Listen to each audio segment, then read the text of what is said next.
Uh, myself, I myself have a little bit of a difficulty uh, adjusting to the new coordinates because the coordinates are quite massive.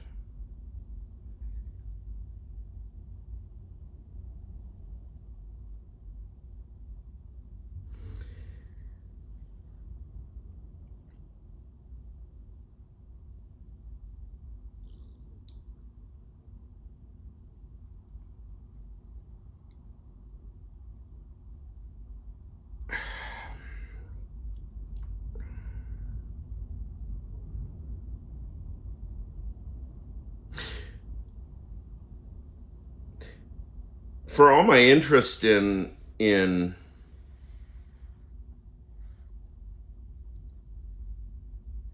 that which is historical,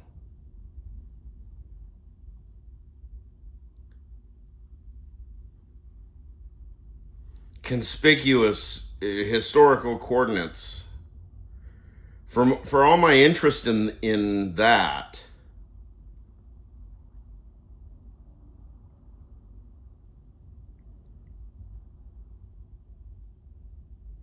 I think that the mental defectiveness of this Donald Trump is such that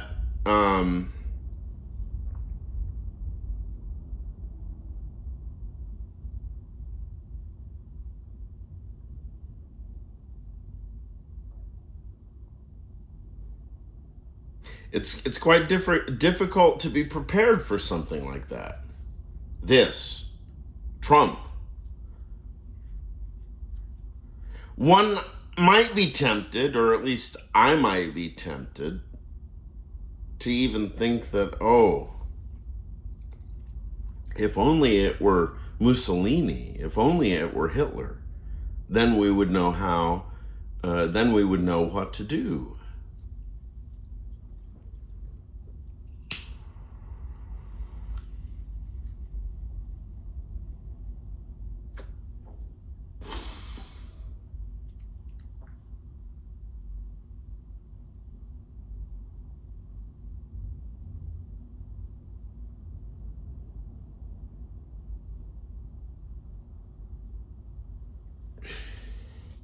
But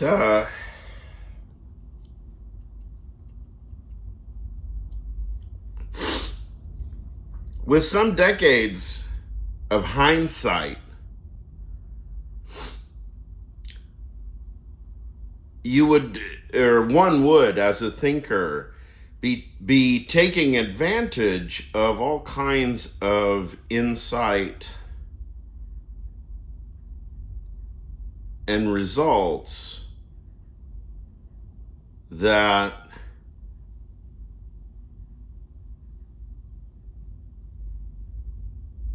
nobody had access to prior to the collapse of the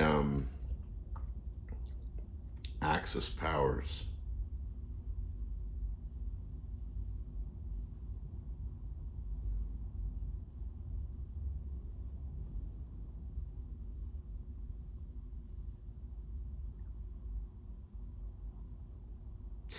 So it's a kind of tendency to do history, or no, I mean, pardon me, retract. It's the tendency to analyze the moment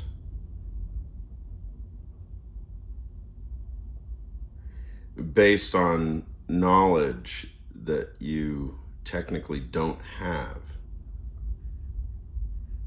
Because if you really wanted to do the analogy the correct way and compare our current situation to the situation with Axis powers, roughly the approach would be, get hold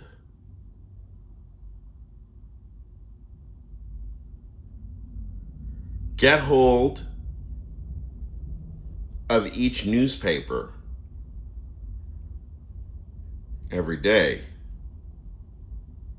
during the war, or whichever period you want. Get hold of each newspaper and analyze the situation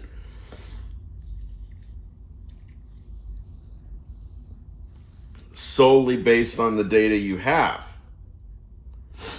So in 1944 or 1943, or whenever it was, we should say,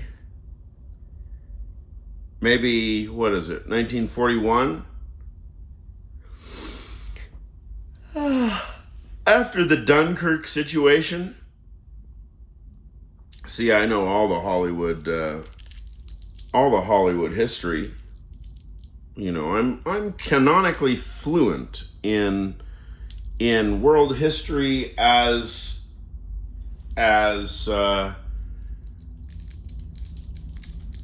delivered to me by my hometown,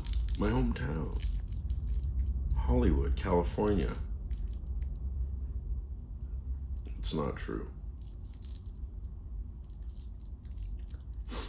I was born in Glendale. It's about maybe 10 miles from Hollywood. And my first apartment that I lived in, rent-free, I may add. My parents paid the rent. That was nice of them. I still owe them my initial rent. All the rent that I paid in my life when I didn't pay it. My parents, you know, they hold that over my head. How many years, Dimitri, when you were a fucking pissing, shitting, 3-pound blob? Dimitri, how much rent did you pay? Okay, they hold that over my head. It's a kind of metaphysical debt.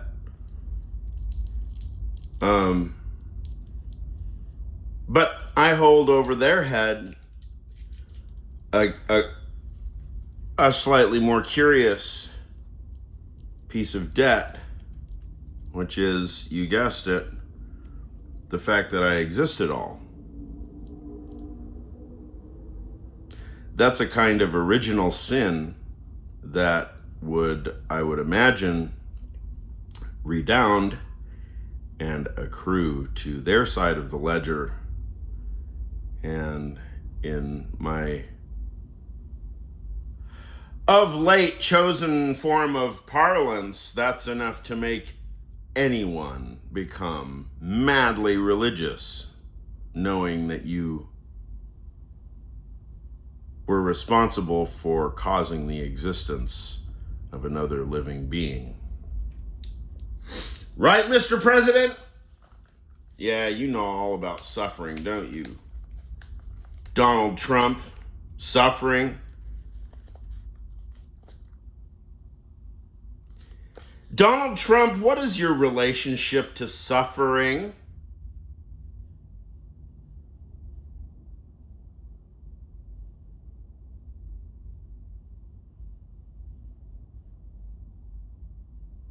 When J.D. Vance, when you had your vice president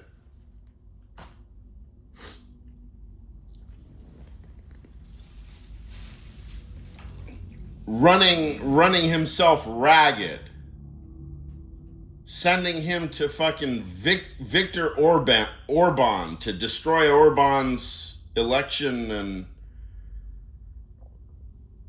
and then after returning Hungary to the Greater Prussian Austro-Hungarian historical project,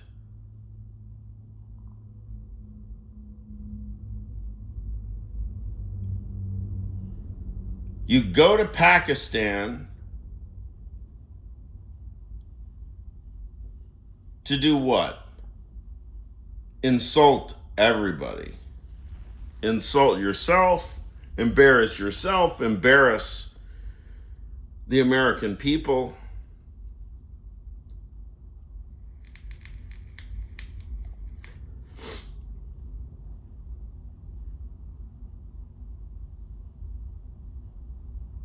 jockstrap, dickwad, Vance. You were sitting pretty a few days ago. Oh my God, you were sitting pretty, weren't you? You could have just removed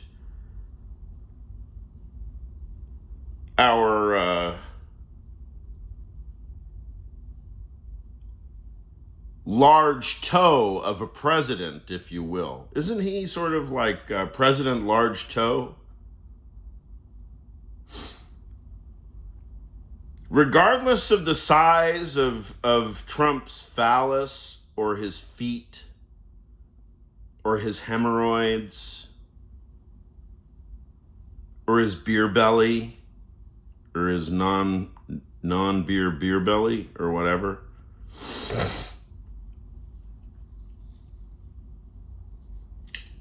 he is a fairly large magnitude specimen, I would say, of a kind of mutated toe.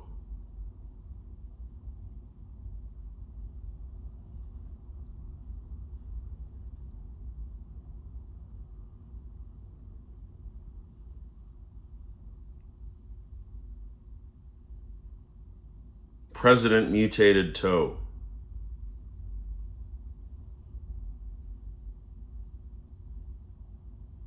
And it's illiterate too. I mean, it's an illiterate toe. I don't know. I mean, do we usually expect literacy from our toes? Oh, sorry if you catch glimpses of my shameful corpus. How much time is it going to take to teach Americans shame?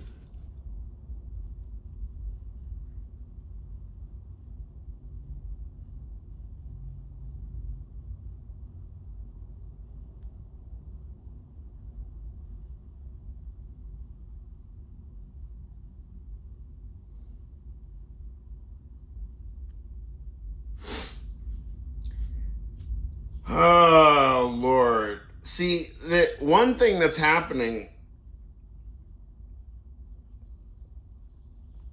is like we're really seeing, I wonder if the markets are ever going to even reflect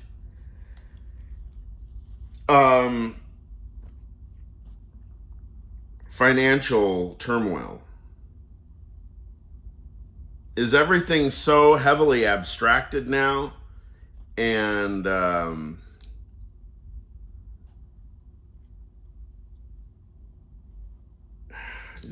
don't know the exact way of describing it, but you write a so-called covered call.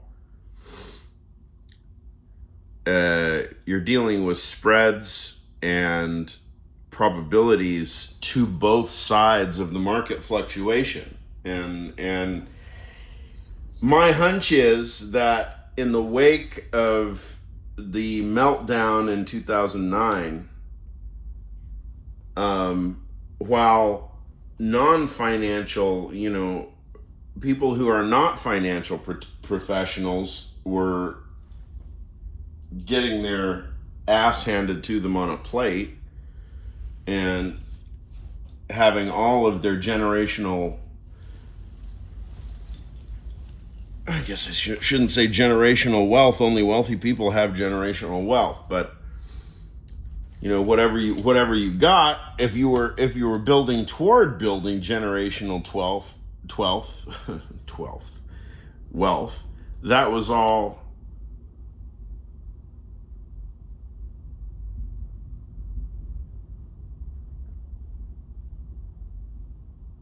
erased. And so Americans became humiliated, which is different, I would suppose, than shame. Because shame, I would reckon that shame is a moral, ethical concept, and humiliation is more base and really doesn't depend on any form of literacy. Like for example, when my mother walked in on me masturbating when I was 11 years old, I tend to have historically described that as that I felt shame, but I think it was more true to the point. It's more true to the point that it's like an embarrassment. Because when I was 11, I wasn't too terribly literate, and the feeling was devastatingly shocking, and making sense of what had happened is it's been a life project of mine. So subsequently I understand, after Malcolm Gladwell number of hours reflecting on it, forget about 10,000 hours. I mean, we're talking about millions. We're talking about millions of hours that I've thought about this.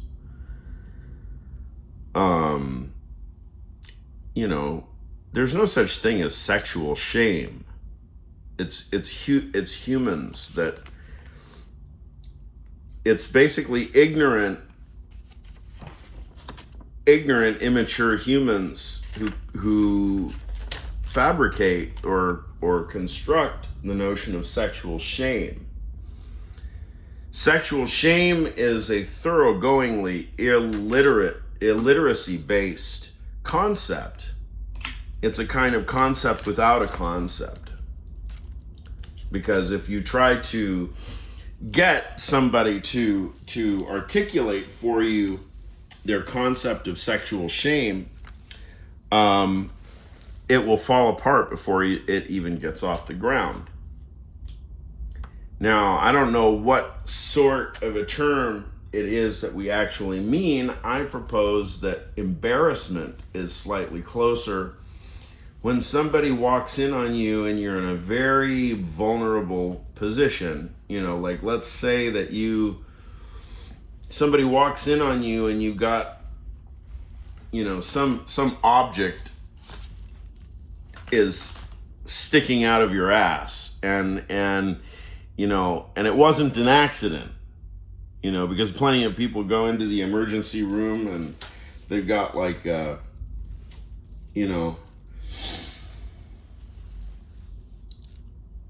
sledgehammer sticking out of their ass, and they say, oh, sorry, I fell on this sledgehammer. I'm sorry. It's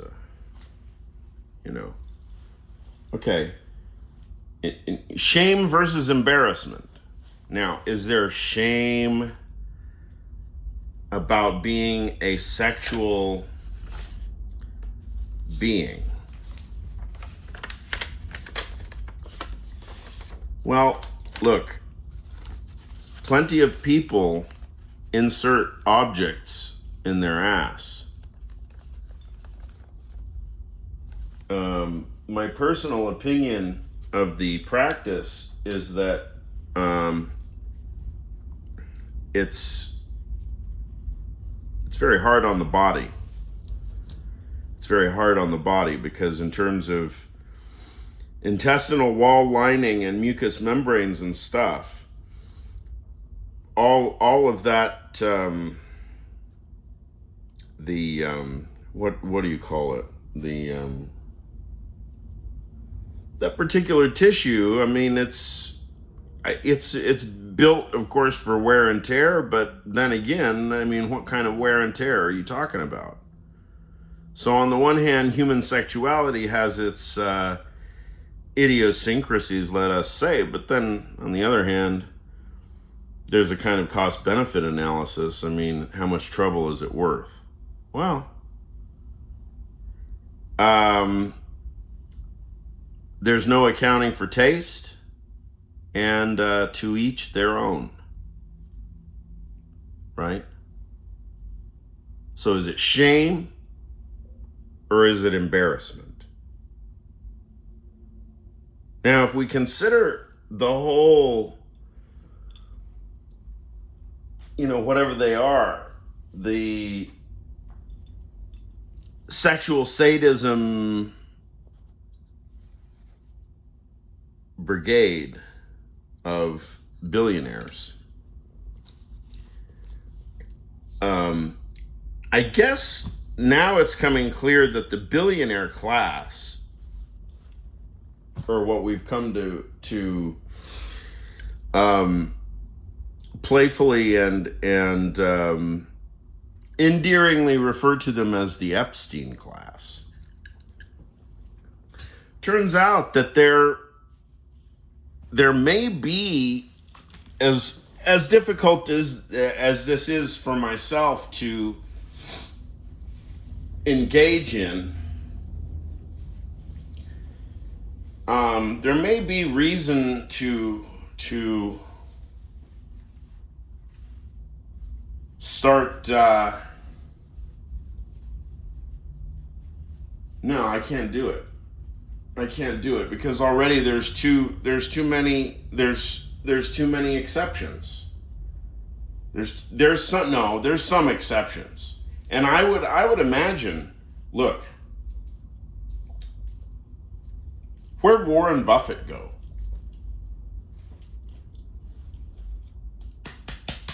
I'm a disciple of Warren Buffett.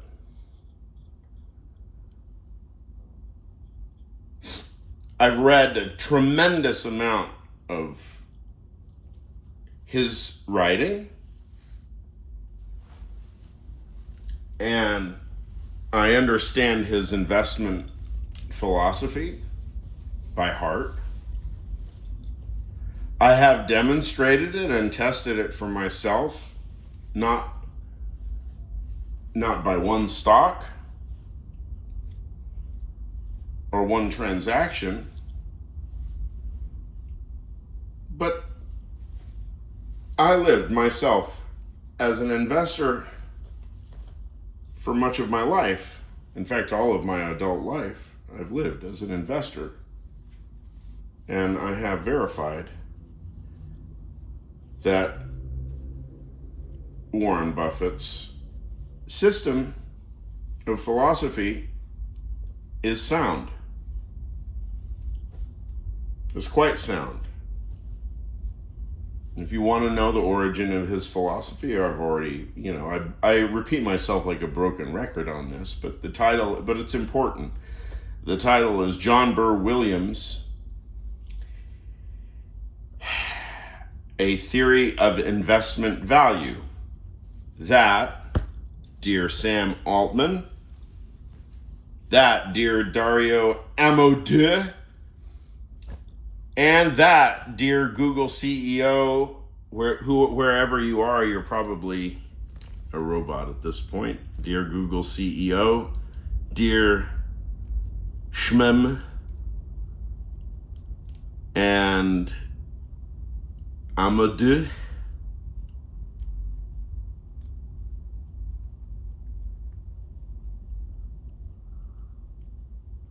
Sorry, in Sunset Parkia, we have our own language, so sometimes the accent probably sounds a little bit weird to you.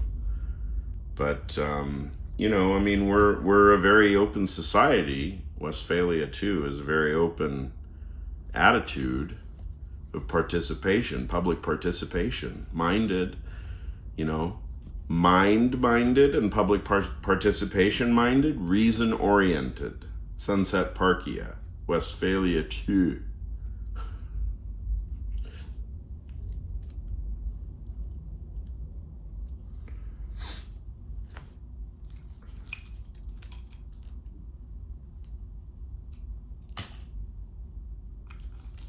There's a lot of ideas to discuss, and I wonder if historically the reason why there is an esoteric opacity is, and by esoteric opacity I mean like let's call it Dan Brown esoterica, okay?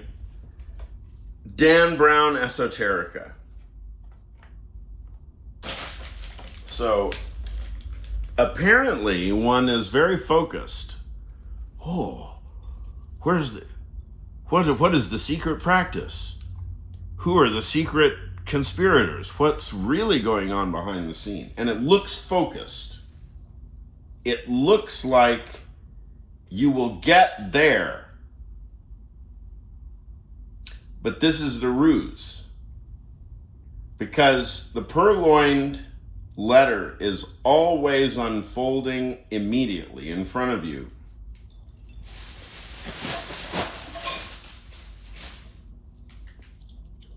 And if you keep trying to look under the rock or behind the door, you will miss the door. You will miss the rock.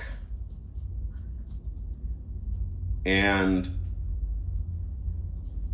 I believe what we are seeing right now is the mad frenzy of trying to overturn rocks and look behind doors. And we are finding that actually nothing is behind the door. Nothing is under the rock. And there's a disorientation. Because if nothing's under the rock, and we're only looking at rocks and doors, what the fuck are those? Where'd those come from? Well, rocks and doors have their history.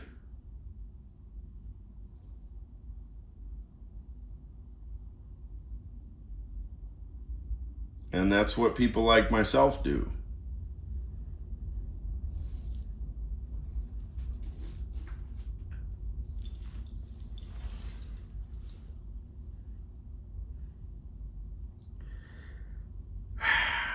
Well, if it's clear, if it still seems as clear as mud, I'm sure it'll continue to get more and more less clear, or less and less more clear. Or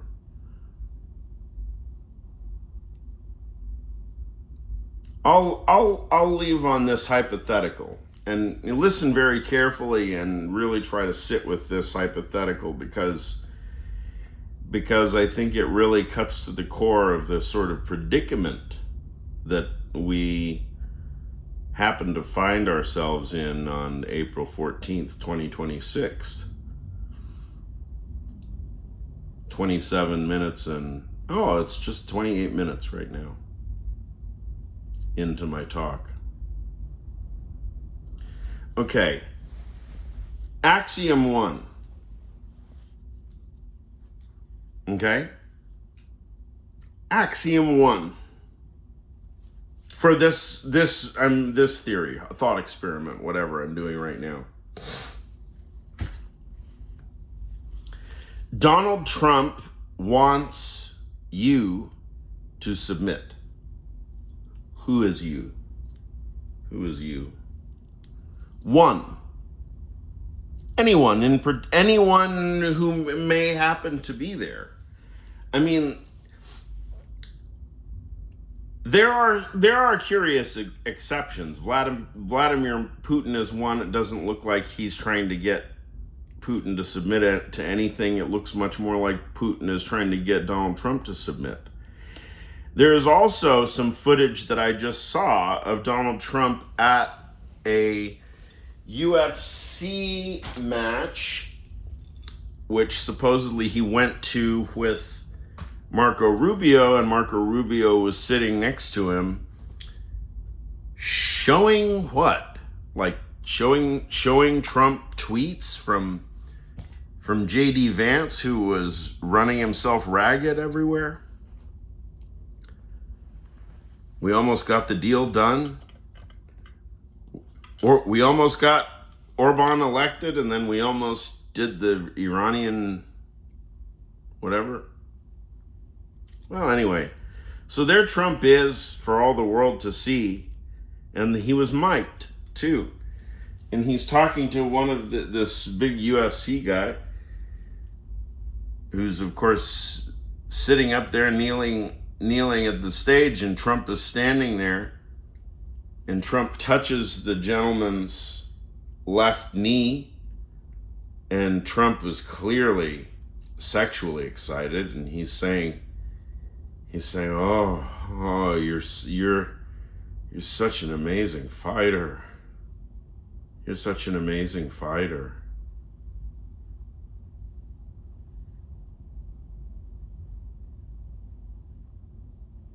Okay.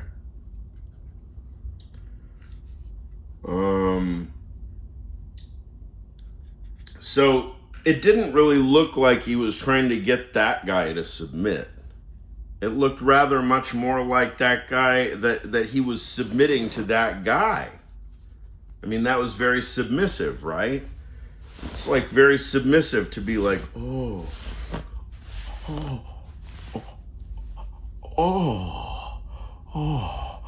ooh, right? It's kind of submissive. Okay. But then he's like really just this kind of ruthless, Attila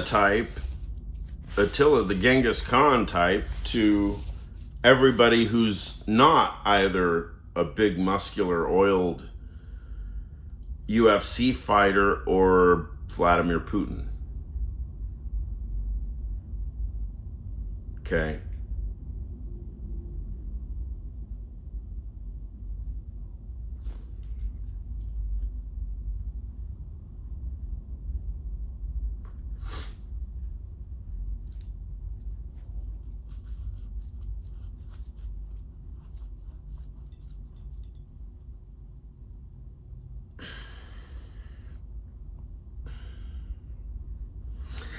So,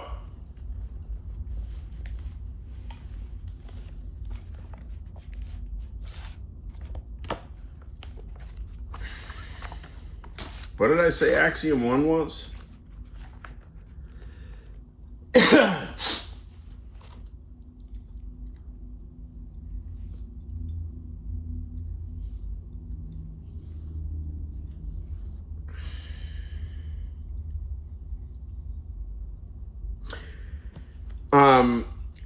Axiom 1 is roughly the idea that Donald Trump is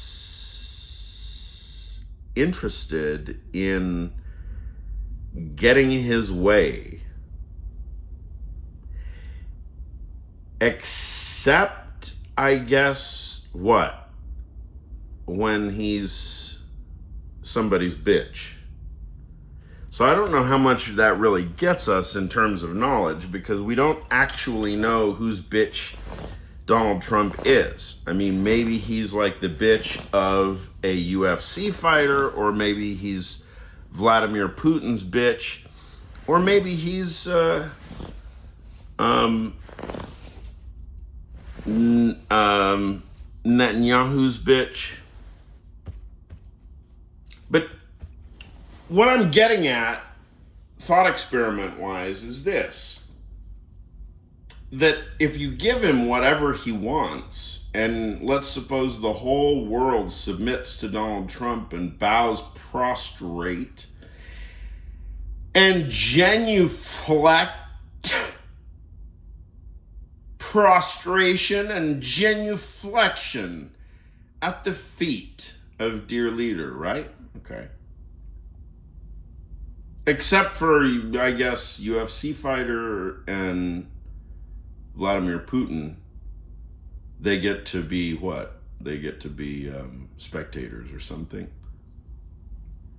And then after he's gotten everybody to submit, then he goes to UFC fighters and Vladimir Putin, and he looks for a pat on the head, right? Because that's who runs the world now. Gangsters and brawn, muscle, muscle.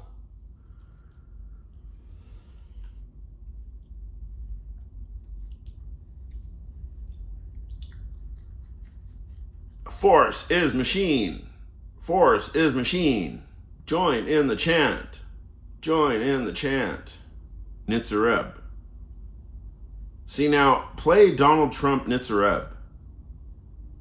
What will happen? That's an interesting question. He might be into it. I don't know. I could also imagine that it would upset him. I don't know. Give Donald Trump anything he thinks he wants at time T, okay? then what's going to happen?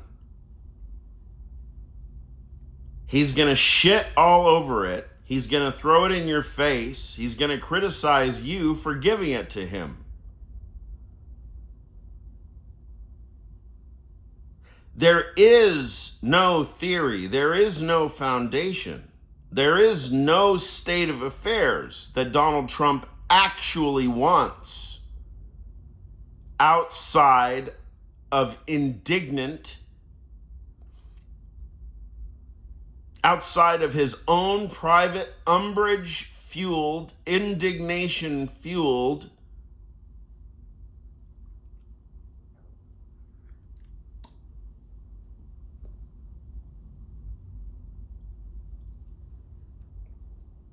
desire to destroy the world. And what? Right as all of the world takes its dying breath, Trump loudly proclaims, "I won." So will Donald Trump congratulate himself that he won only after having destroyed planet Earth or human? Well, he won't be able to destroy planet Earth. That's thoroughgoingly impossible. I'll tell you that. I'll tell you that. You don't need me to tell you that. Go talk to your local teacher. I'm surprised, for all the epistemic crisis these days, people are acting like they don't have teachers. Go talk to your fucking teacher. You don't have a teacher? You forget how to spell your name? Go back. Learn your ABCs. You forget what knowledge is?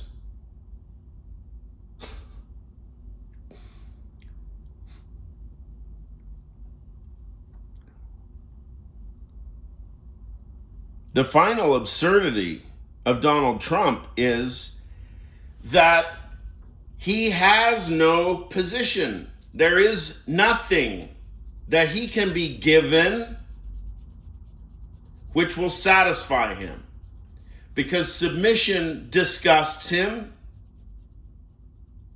and the final approval from Fred Trump is impossible because he loathes Fred Trump. Why? Because he died insane. His father died a demented and insane death. And he knows that that's happening to he himself now, Donald Trump. And so he loathes himself and the world and his father and the Pope. Who doesn't he loathe? Donald Trump loathes existence. He is a real nihilist in a way that people like Emile Cioran and Nietzsche and Kierkegaard and all the thinkers of nihilism, I don't know what exactly, who and what vision of nihilism there was from case to case. Max Stirner, much more of an active nihilism. Active nihilism, it's a reality. These are theoretical questions.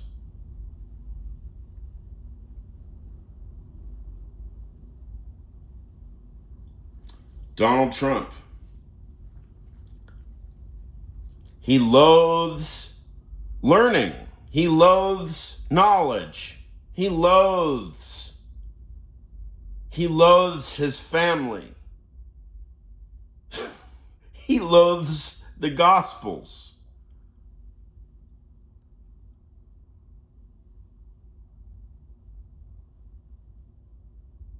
And he's infatuated with big testosterone oiled male bodies and Vladimir Putin. It's interesting the kind of respect that he shows to Putin, even though there is some kind of, half scrutable displacement going on between Fred Trump and Vladimir Putin. When is he going to get exasperated with Putin? And finally, he'll nuke Putin. That's probably the result. The result is probably that he nukes Putin. That would be the logic, wouldn't it? Hey, go ask your local psychoanalyst. They'll be able to tell you how it all works, right?